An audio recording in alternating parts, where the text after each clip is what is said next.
high enough where that was in sleep.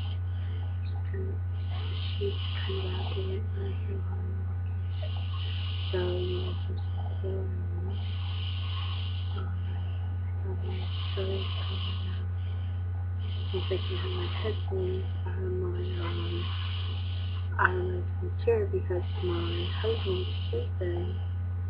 I started to read her this process of Plato's and the viewing content. So hopefully that will cover it. And the oldest time in mission was having their birthday came. His stars were all blue. The youngest was 16 years old. His stars and stars all blue. Saw her around and every time she came around to the sunset. Near the castle of this king was a large and wooden forest, and in the midst stood an old lime tree. Beneath whose branches flashed yellow sun. So whenever it was very hot, the king's young star ran off into the fort and sat down by the side of the fountain, and when she felt dull, would often divert herself by throwing a golden ball up in the air and catching it, and this was her favorite amusement. Now one day it happened, this golden ball, when the king's daughter threw into the air, did not fall down into her hand on the grass, and then rolled past her into the fountain. The king's daughter followed the ball with her eyes, but disappeared beneath the water. She was so deep that no one could see the bottom.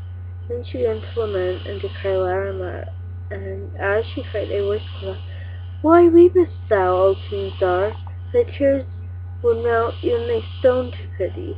And she looked around to the spot whence the voice came from, and saw Frog stretching his stiff, ugly head out of the water.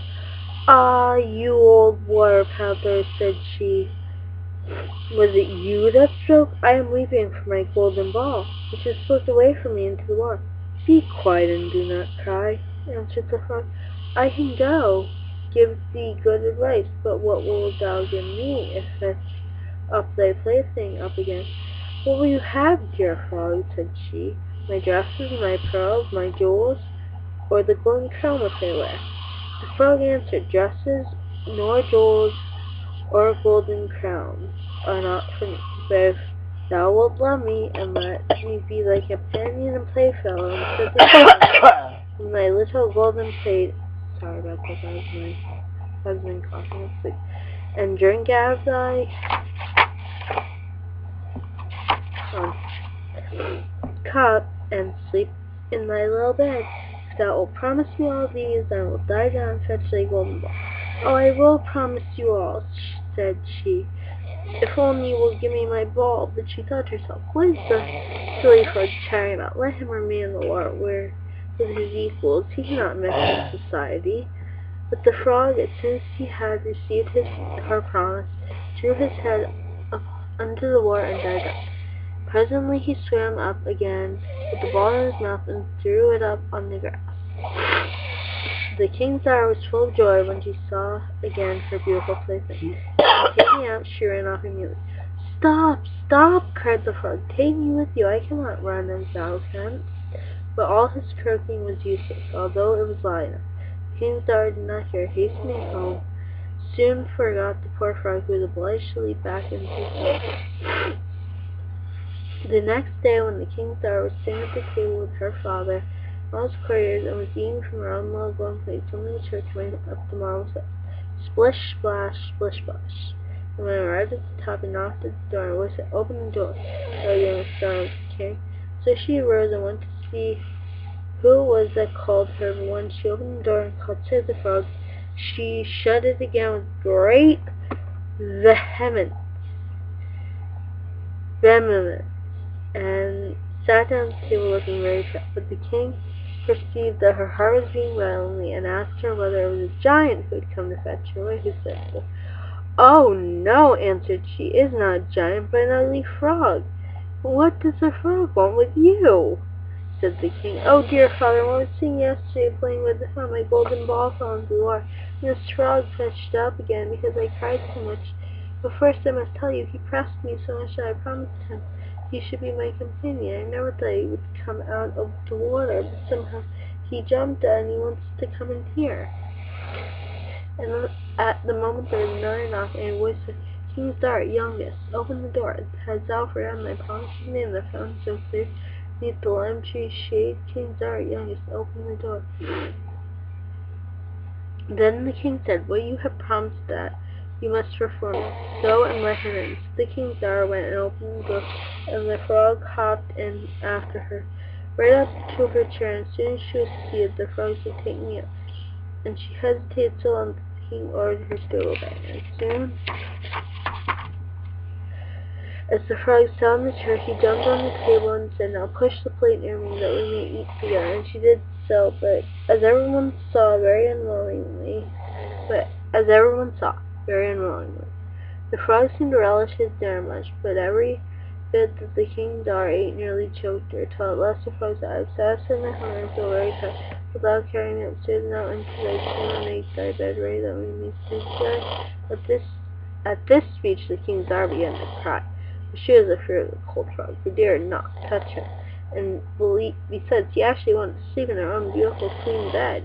Her tears only made the king very angry, and he said, he who helped you in the time of your trouble must now not be despised. So he took the frog up in 2 fingers and put him into the corner of her chamber.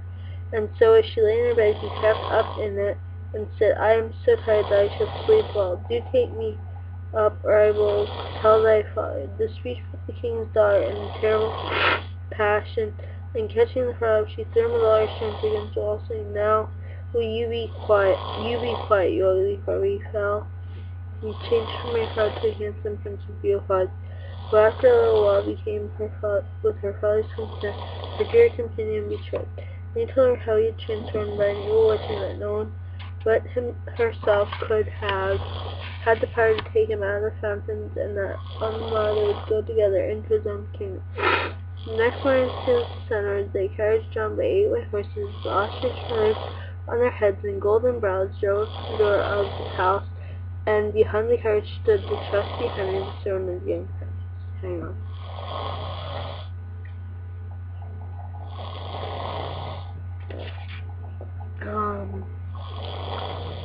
When his master was changed into a frog, trusty Henry had grieved so much that he had bound 3 iron bands around his heart for fear it should break with his heart.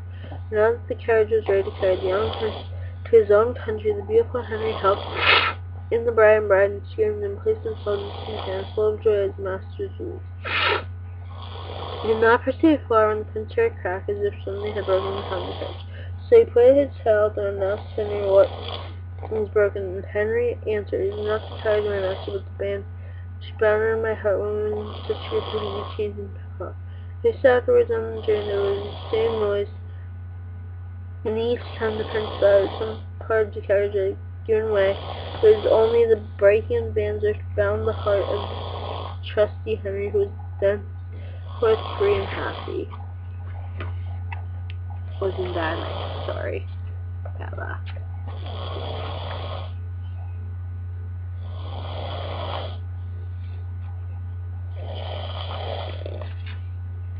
Look at the ladybug, Bella. Look. See, there's a ladybug. Look, pretty ladybug. Pretty ladybug. Pretty. And you say, pretty? Can you say, ladybug? You say, hi. Hi. Hi. You say hi? Please say hi for all the viewers.